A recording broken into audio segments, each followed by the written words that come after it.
어떤 부인이 목사님에게 와서 이렇게 말을 합니다. 목사님, 저는 하나님께서 사람을 흙을 빚어 진흙으로 그렇게 만드셨다라고 하는 것을 저는 믿습니다.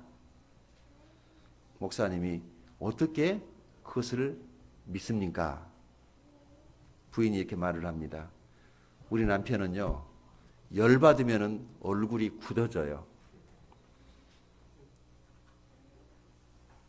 확실히 진흙으로 만든 게 틀림이 없어요. 여러분, 진흙은 열받으면 어떻게 됩니까? 단단해지죠. 부인들이 남편을 열받게 하면 어떻게 되겠어요? 딱딱해집니다. 돌덩이처럼 굳어집니다. 그럼 남자만 굳어지는가? 사람은 다 열받으면 굳어져요. 얼굴이 굳어져요.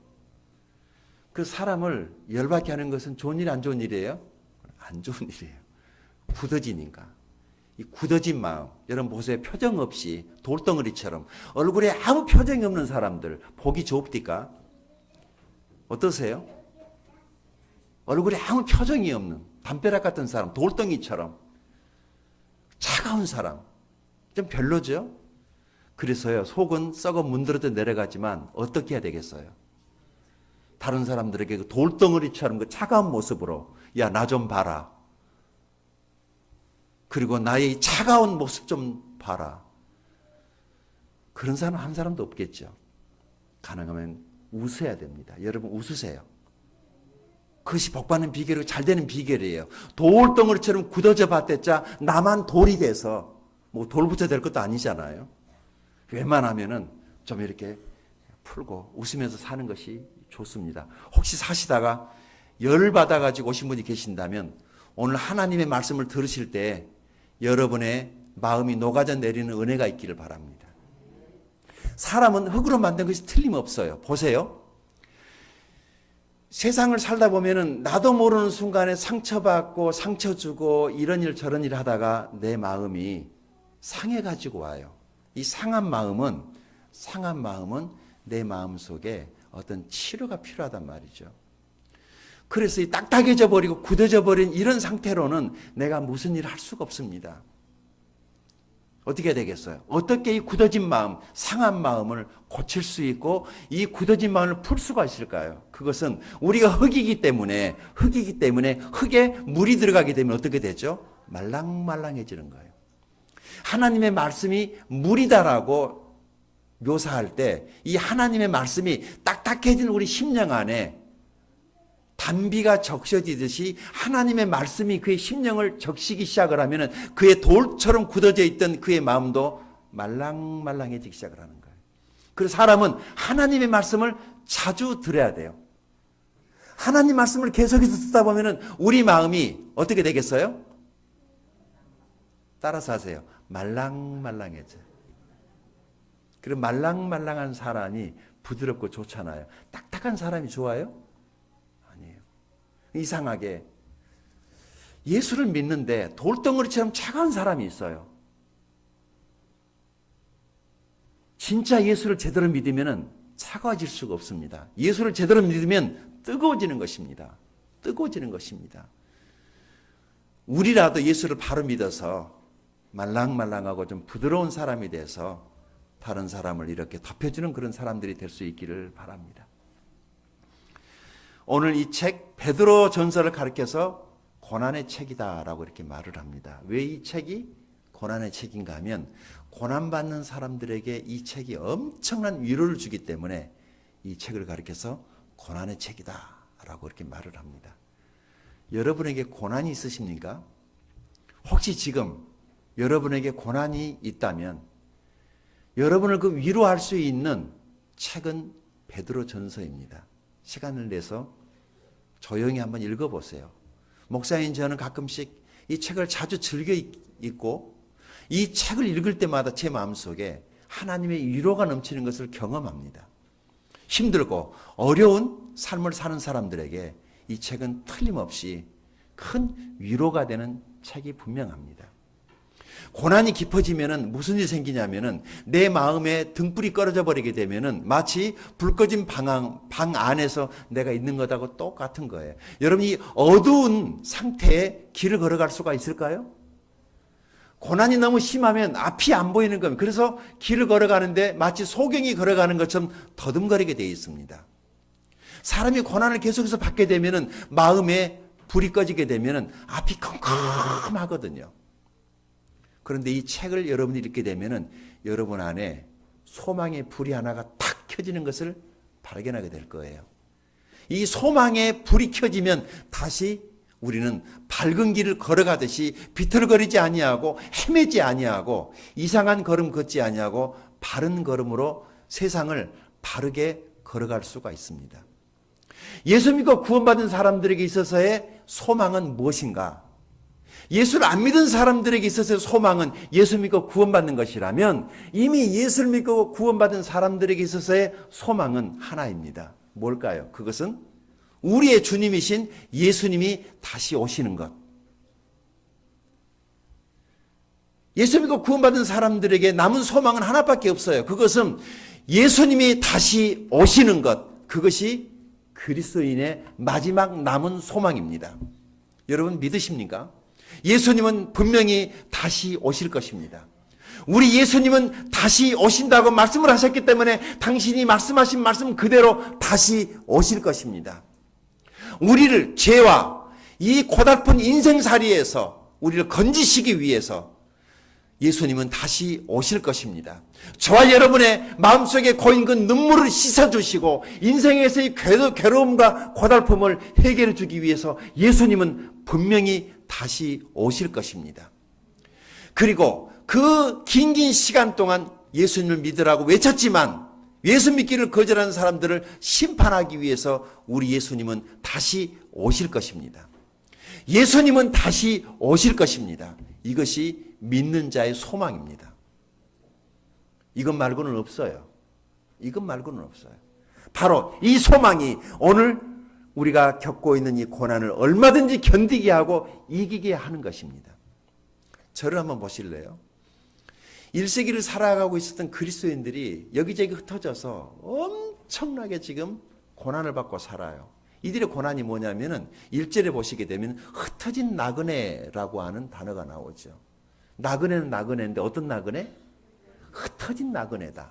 어떤 생각이 드세요? 뉘앙스가 좋은 건가요? 어떤 생각이 드세요? 나그네라고 하는 것은 정처가 없다는 것이죠. 집이 없죠. 그래서 오늘은 이곳, 내일은 저곳. 집시들 아세요? 집시들? 그 유럽 쪽에는 그들을 집시들이라고 그러는데 그냥 집 없이 아무 데서나 그냥 가서 그날 거기서 자고 또 옮겨가서 또 자고 또 옮겨가서 자고 그래서 그 집시들 유랑하는 거죠. 여기저기 돌아다니면서 말이죠. 그 집시들의 삶이 아름다운 건가요? 집시처럼 살고 싶으신 분 계세요? 집시란 말은 그래도요 비교적 좋은 말이죠. 한국말로 하면 뭐예요? 좀 더 심한 말을 하면은 거지죠. 아무 데서나. 거지로 사는 게 행복하다고 말할 수 있을까요?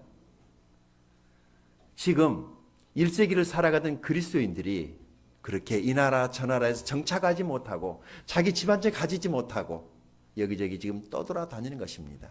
근데 오늘 우리가 살고 있는 이 현대에 지금 이 시대에도 집시들이 있습니다.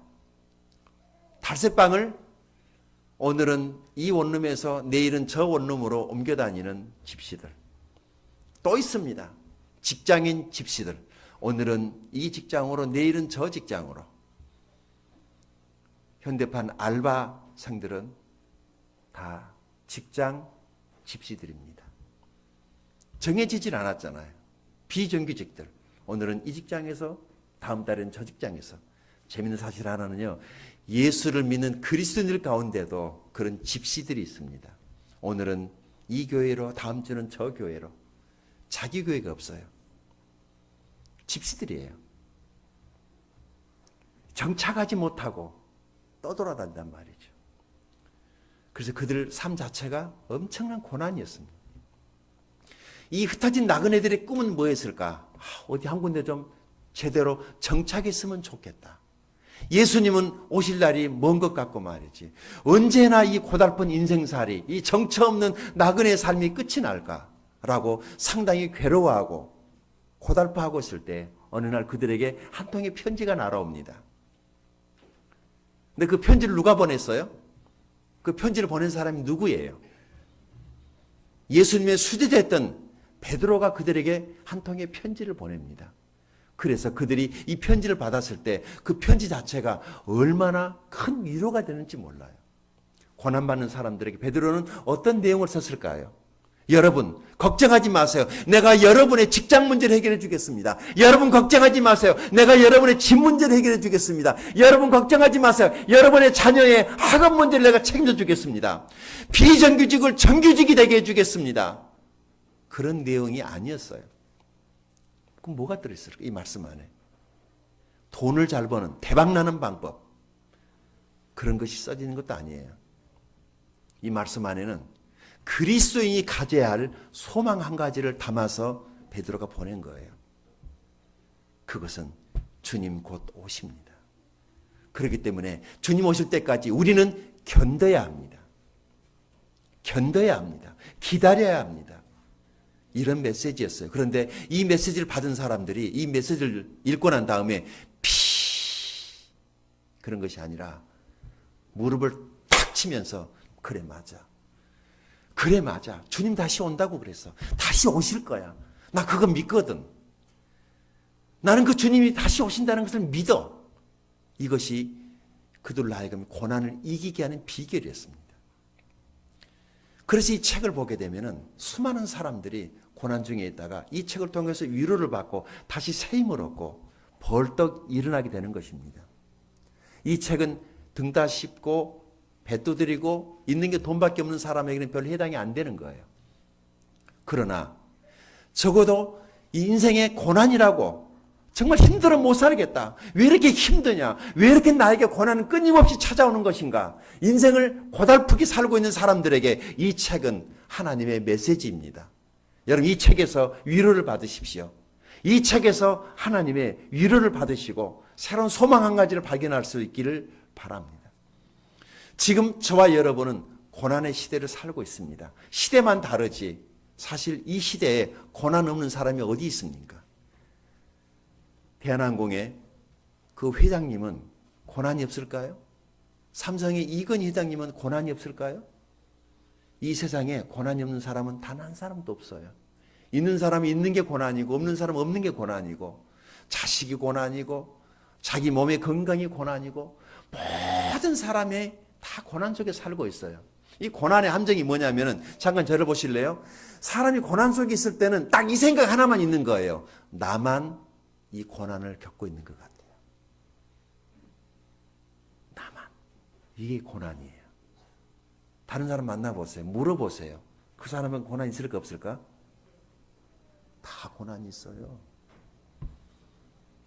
집 있는 사람도 고난이 있고 차 있는 사람도 고난, 직장 있는 사람도 고난이 있고 연봉을 엄청나게 받는 사람도 자기 나름대로 자기도 고난이 있다고 그러는 거예요.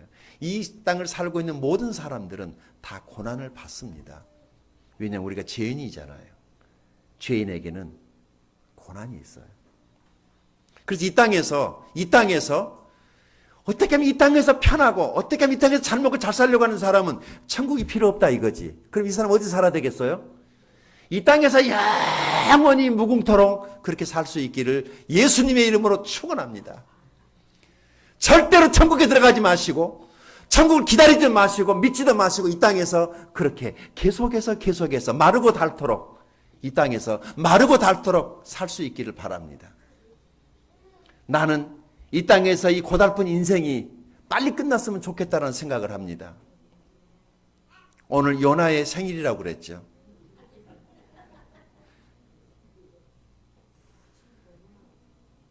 방년 59세입니다.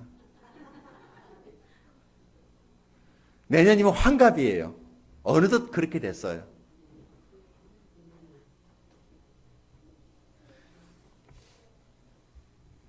어차피 피할 수 없잖아요. 나이는 가만히 있어도 먹는 걸 어떻게? 저는 그 다행인 것이 우리 교회가 비교적 젊은 교회인데 제 또래의 동갑내기들이 교회 안에 몇 분 계셔서 얼마나 제 마음이 흐뭇한지 몰라요. 우리 친교회 안에 목사님들 가운데서도 제 또래 목사님들, 동갑 목사님들이 그렇게 많아요. 그 만나면 57은 닭띠들. 반갑더라고요. 또 어느덧 그렇게 나이를 먹었어요. 오늘 이 말씀을 보면서 말씀 속에서 이 고난을 이기는 비결 3가지를 배워보십시다.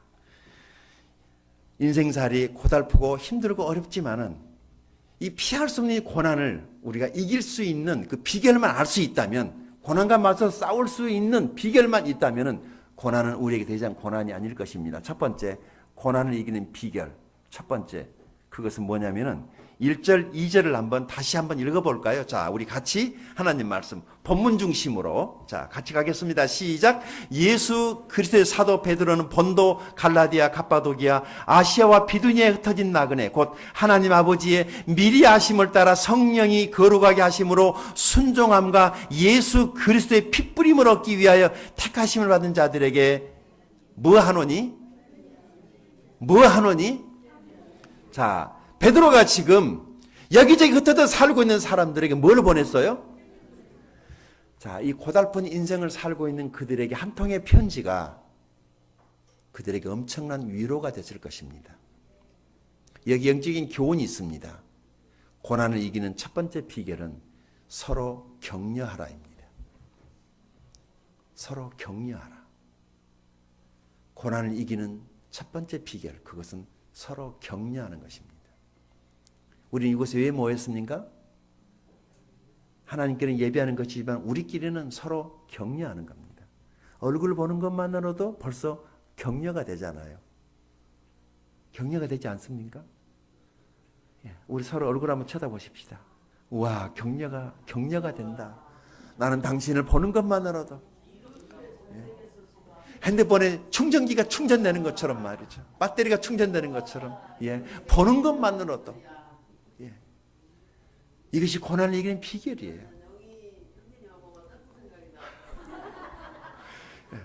서로 쳐다만 봐도 말이죠. 그리고 좀 더 다가서서 악수도 하시고, 여러분 예배가 끝나고 나시면은 무슨 학교종이 땡땡쟁이처럼요, 종치면은 막 집으로 달려갈 생각하지 마시고, 예배가 끝나고 나면 그 다음에 해야 될 일이 뭐냐면은 앉아서 서로 교제하는 것입니다. 서로 얼굴 마주 대하고 앉아서 교제하는 거예요. 제자께서 서로 만나고. 그냥 예배 끝나면은 막 그냥 어떤 교회는 그런다잖아요. 목사님이 설교 끝나고 난 다음에 축도하기 위해서 잠깐 후주를 할 때 저 뒤로 가는데 눈 떠 보니까 절반 이상 가버리고 없더라는 거죠. 축도하는 시간에 벌써 다 나가버리고 없다라는 거예요. 그건 교회가 아니죠. 땜빵하러 온 거예요. 땜빵하러 온 거예요. 여러분 교회는 서로 교제하는 곳입니다. 코인원이. 예. 그래서 우리 교회는 폐 기도를 합니다.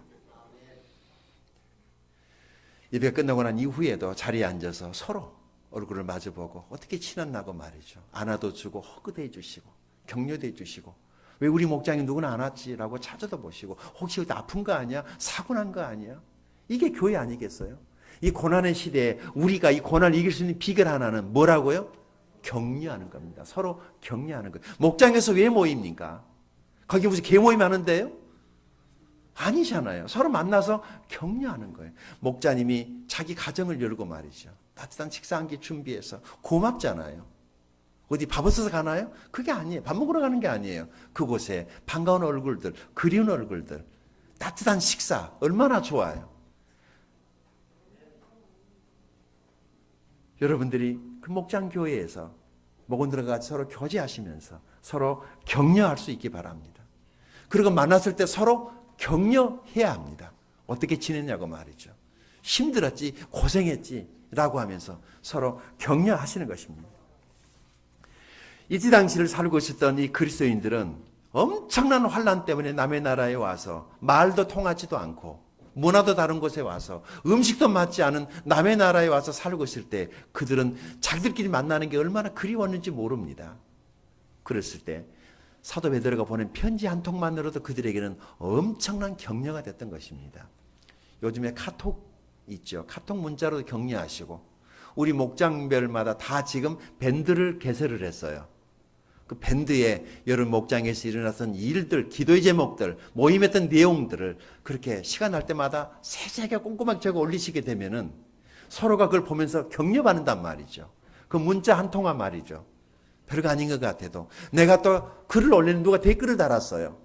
누가 표정을 그곳에다가 좋아요, 사랑해요, 멋져요, 헬로우. 그 이모티콘들 올려주면은 그게 좋은 거잖아요. 하긴 밴드가 많으니까 불편한 것도 하나도 있어요. 시도 때도 없이. 와, 힘들어 죽겠어요. 나는 내 밴드만 그런 줄 알았더니,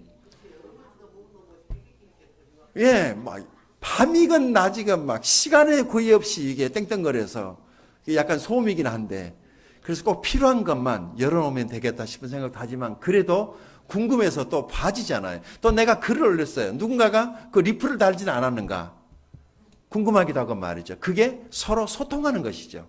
소통. 말하지 않으면, 열지 않으면 우리가 어떻게 알겠어요? 서로 그렇게 소통하시고 서로 격려할 수 있게 되기를 바랍니다. 우리는 이 모임을 통해서 격려를 받는 것입니다.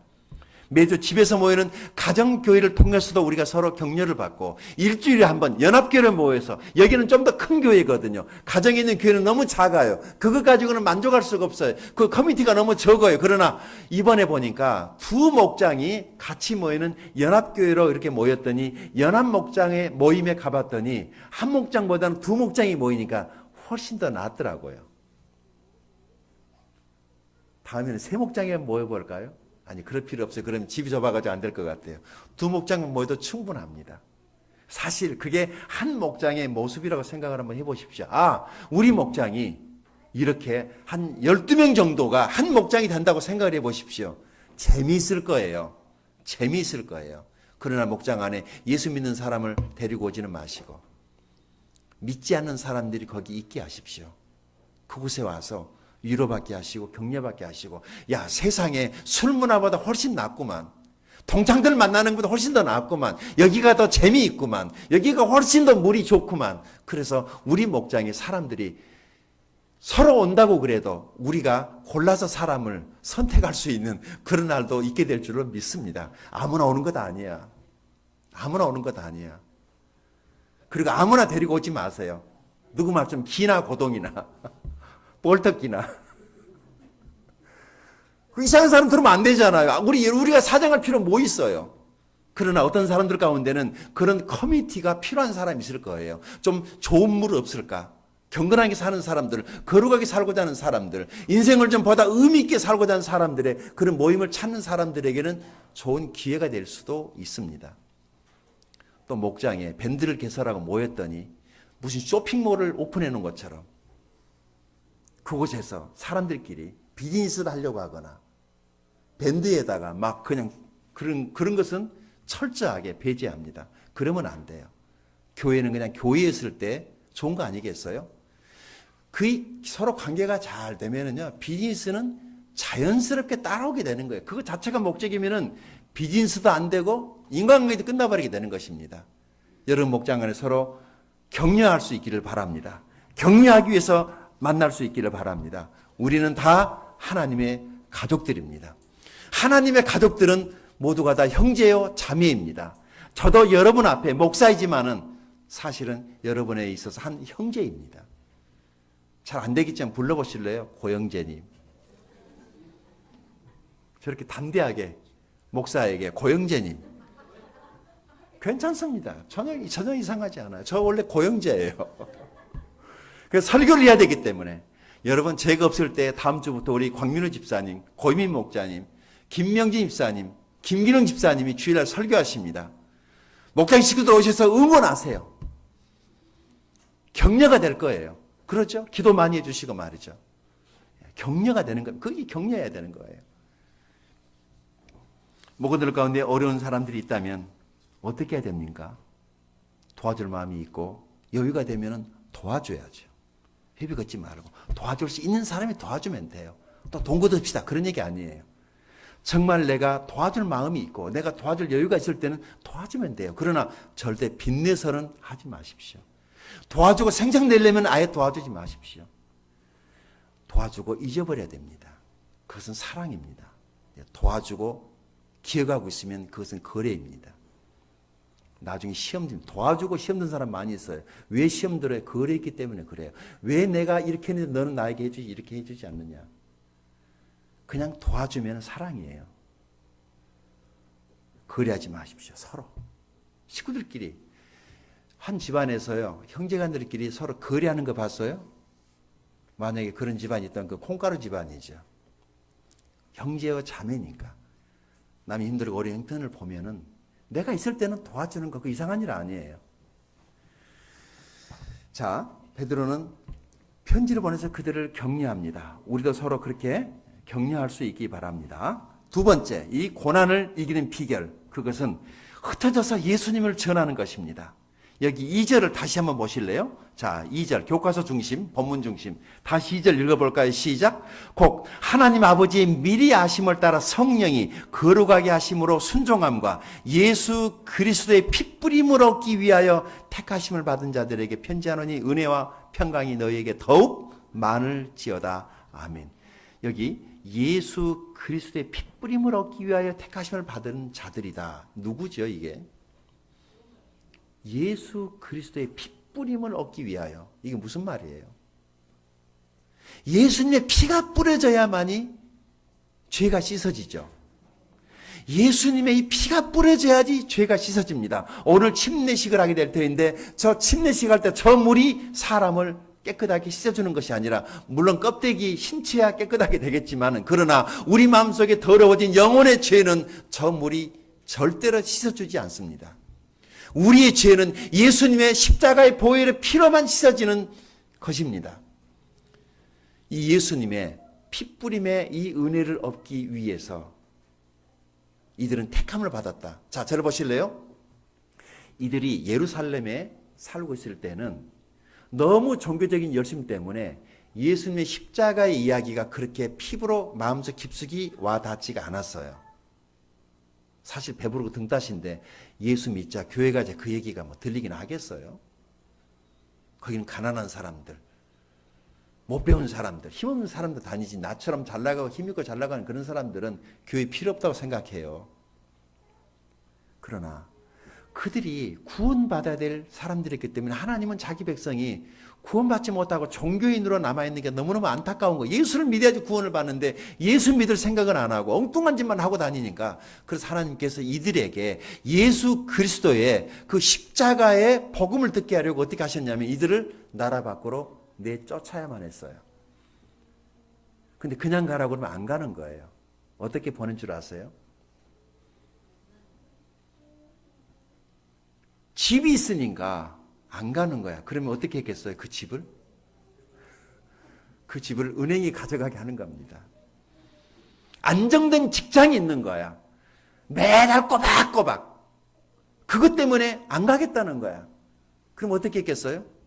그 직장을 부도나게 해서 그 회사를 문 닫게 만들어버려서 백수를 만들어야 되는 거야.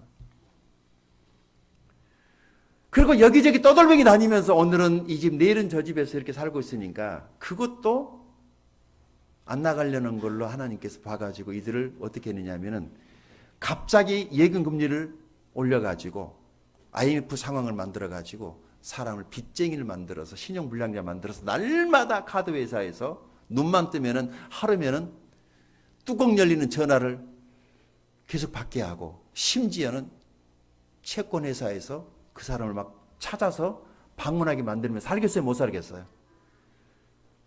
그럼 어떻게 하죠? 괴로워서 도저히 못 살겠구나. 차라리 남의 나라에 가서 사는 게 낫겠구나. 그래서 다른 나라로 돈 벌기 위해서 다 나가버리는 겁니다.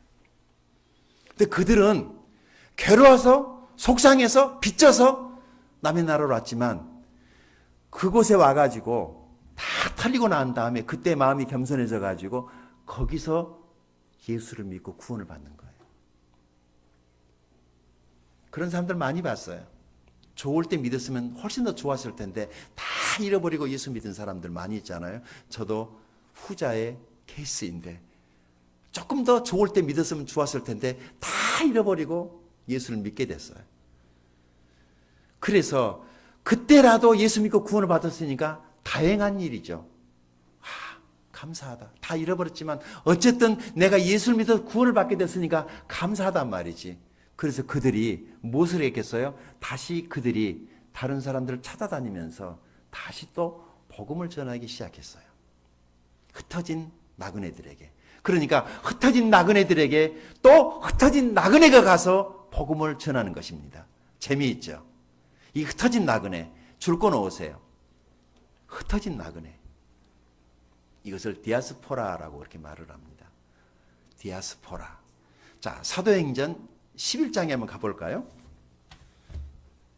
여러분 가진 성경 사도행전 11장. 여러분 성경에 참 재밌는 내용들 많이 있어요.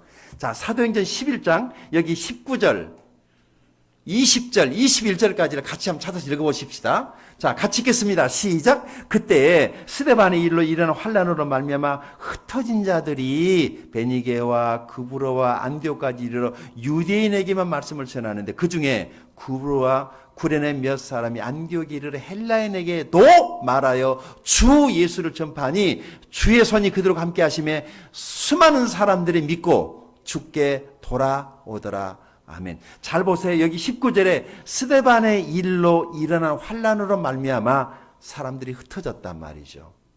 이 스데반의 일이 뭔 줄 아세요? 스데반의 일? 이 스데반의 일이 뭐예요? 스데반 설교사 집사님이 설교하다가 돌에 맞아 죽습니다. 설교하고 있는데 돌을 던져가지고 집사님이 설교하고 있는데 돌을 던져가지고 목사님이 설교하다가 돌에 맞아 죽었다면은 모르는데 집사님이 설교를 하는데 돌을 던졌어요. 설교를 못해서 돌을 던진 게 아니라 집사님이 너무도 정확한 복음의 핵심을 얘기를 하니까 그 얘기를 들은 사람들이 열받아가지고 이를 갈다가 차라리 저 인간은 죽이는 게 낫겠다 싶어서 스데반 집사에게 돌을 던져서 스데반 집사가 죽습니다. 그런데요, 이게 사인이 있어, 사인. 어떤 사인이냐면은 하나님께서 열받은 것입니다. 아, 얘네들 여기다 놔둬가지고는 안 되겠구나. 자기 종들이 와서 예수 얘기만 하면은 또 돌 들어와가지고 또 죽이지 않겠어요? 그래서 이번에는 얘네들 아예 나라 밖으로 다 내쫓아버려야 되겠다. 그 스데반 집사가 죽는 것이 사인, 하나의 어떤 일의 계기가 돼가지고 예루살렘에 있는 교회에 어마어마한 환란을 일으켜가지고 그들을 나라 밖으로 다 쫓아내버렸어요. 보세요. 그들이 베니게, 구브로, 안디옥까지 이르러가지고 뭐만 하고 있습니까? 유대인들에게만 말씀을 전하고 있는 거죠. 하나님의 뜻은 뭐예요? 이들이 유대인 말고 다른 사람들에게도 예수님의 복음을 전하라고 사도행전 1장 8절에 분명히 말씀을 했는데 성령이 너희에게 임하시면 너희가 권능을 받고 너희가 온 유대와 예루살렘과 온 유대와 사마리아 땅끝까지 이르러 내 증인이 되리라고 말씀을 하셨는데 이들이 다른 민족을 향해서 나가질 않아. 쫓아냈더니 밖에 나가가지고 도로 만나는 거예요. 우리 목포에서 그래서 많이 봤네. 복음 전하라고 이 교회에서 하나님이 싹 흩어놨어요. 그랬더니 저쪽 교회 가서 도로 다 만나. 니도 왔어? 니 여기 있었니? 그 도로 만나는 거. 그럼 어떻게 하겠어, 하나님께서? 또 보내겠죠. 지금 하나님 뜻은 뭐예요? 가서 흩어져서 뭐 하라고? 복음 전하라고. 그래서 김금수는 어디로 갔어요? 치도로 갔어요. 그러는 거예요. 뭐라고 보냈어요? 김용희 형제에게 복음 전하라고. 그래서 복음 전해서 예수 믿어 구원받고 침례 받으시잖아요. 하나님이 저와 여러분을 그냥 믿는 사람들끼리 몇 명만 모여가지고 여러분 제 얘기 들어보세요. 지금까지 여러분 예수 믿고 구원받았는데 아직까지 한 사람도 전도한 적이 없거나 나 때문에 예수 믿은 사람이 한 사람도 없다면 회개하세요.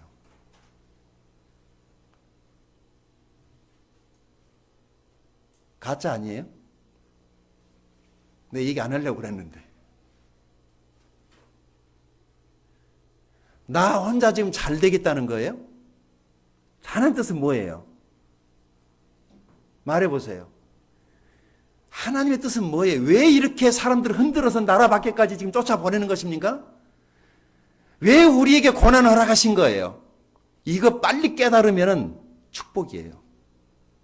왜 나를 하나님께 옥조이는 거예요? 왜 이렇게 가정경제를 흔드는 거예요? 왜 그렇게 나를 하나님께서 달달달달 볶는 거예요? 뭐 하라고? 흩어져서 복음 전하라고. 우리끼리 만나서 짝짝꿍 모여서 우리끼리 니 좋고 나 좋고 그거 아니에요. 그러면 또 흩어냅니다. 하나님 더 압박할 거예요. 제가 선교지 갔다 올 때마다 마음 안에 얼마나 큰 감동이 있는지 몰라요. 우리 죄 짓지 말아야 돼요. 어떤 죄? 복음 전하지 않는 게 죄예요. 지금부터는. 내가 예수를 믿는데 예수 믿지 않은 사람들에게 예수님의 복음을 전하지 않는 게 죄예요. 그러나 우리가 복음을 전하려고 할 때 하나님은 얼마든지 직장도 주시고 우리가 복음을 전하려고 할 때 얼마든지 집도 주시고 우리가 복음을 전하려고 할 때 좋은 직장, 안정된 직장, 물질적인 부여도 허락할 것을 저는 믿습니다. 근데 그거 자체가 목적이 되면 안 돼요. 좋은 집, 좋은 직장, 안정된 직장이 목적이 아니라 예수님의 복음을 전하는 것이 목적이 돼야 돼요. 그러면 나머지는 다 뒤따라와요. 나머지는 다 뒤따라오는 거예요. 어쩌든지 나가서 내가 한 영혼이라도 복음을 전해야지. 그런 열망이 여러분에게 있기를 바랍니다. 그것이 고난을 이기는 두 번째 비결이에요. 고난을 벗어나려고 하지 마시고 이 고난으로부터 벗어나려고 하지 마시고 내가 예수님의 복음을 전하려고 할 때 이미 나에게 있어서 고난은 더 이상 고난이 아닌 것입니다. 고난이 뭐냐면은 하나님의 뜻에 순종하지 않으려고 하는 마음의 상태가 고난이에요. 하나님께 순종해 보세요. 아무리 힘들어도 힘 안 들어요. 내가 가만히 봤더니요. 지금 내가 누구랑 싸움을 하고 있냐면은 내가 내 자신하고 싸우고 있잖아요. 뭐 지금 마귀가 와서 뿔 달린 게 와가지고 나 죽인다고 그럽니까? 뭐 미사일 쏜다고 그럽니까? 가만히 봤더니 내가 내 자신하고 부대끼고 있더라고요. 하나님께 순종하면은 길이 열려요. 하나님의 통로를 열어서 축복할 것을 믿으시기 바랍니다. 하나님께 순종하면은 모든 일이 다 잘 될 것입니다. 세 번째, 우리가 고난을 이기는 비결 하나는 그것은 고난 속에서도 기뻐하는 것입니다. 자, 다시 본문으로 돌아옵니다. 본문으로 돌아옵니다. 오늘 이 본문에 자세히 보시게 되면은 이들이 고난 속에서 어떻게 살고 있는 것인가 잘 보세요. 8절이랑 9절 한번 읽어볼까요? 자, 8절 9절 같이 읽겠습니다. 시작. 예수를 너희가 보지 못하였으나 사랑하는도다. 이제도 보지 못하나 믿고 말할 수 없는 영광스러운 즐거움으로 기뻐하니 믿음의 결국 곧 영혼의 구원을 받음이라. 아멘. 이 믿음의 결국이란 말이 무슨 말이죠? 믿음의 맨 마지막 결승점이 뭐예요? 예. 그럼 우리는 받은 거예요? 못 받은 거예요? 그럼 결승점을 우리 통과한 건가요? 예. 우리는 믿음의 결승 라인을 통과한 사람들이에요. 할 일 있을까 없을까? 아직 구원받지 못한 사람은 그 결승점을 향해서 열심히 충성도 하고 열심히 기도도 하고 열심히 힘을 다해 달려와야 되겠지만 이미 결승점을 통과해버린 사람들은 해야 할 일이 뭘까?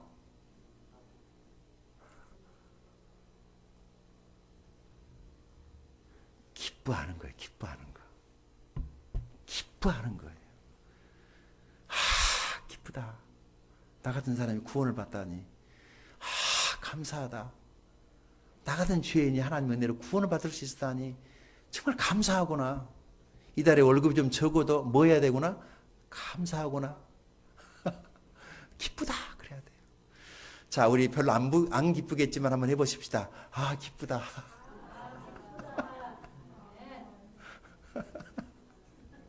안 기쁜데 기쁘다 하니 이상하죠.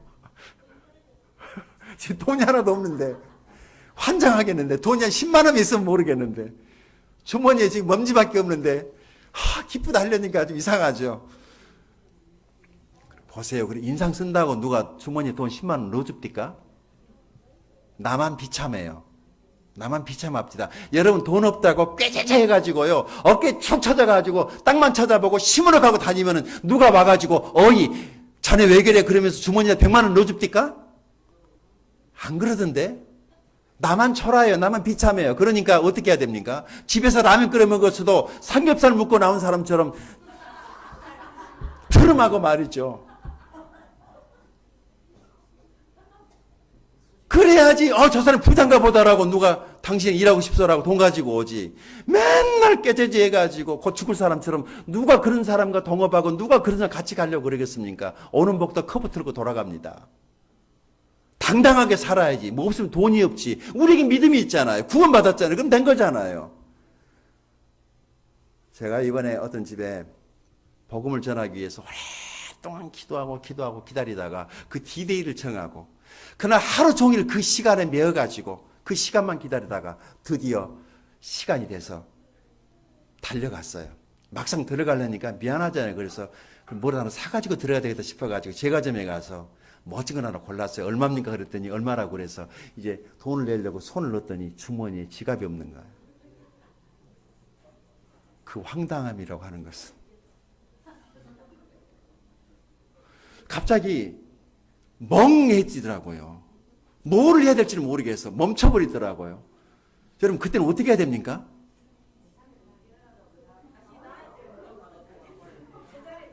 아니, 여러분 꼭 물어보고 싶어요. 여러분이 저 같은 상황이 딱 다 있을 때 여러분은 어떻게 하겠어요?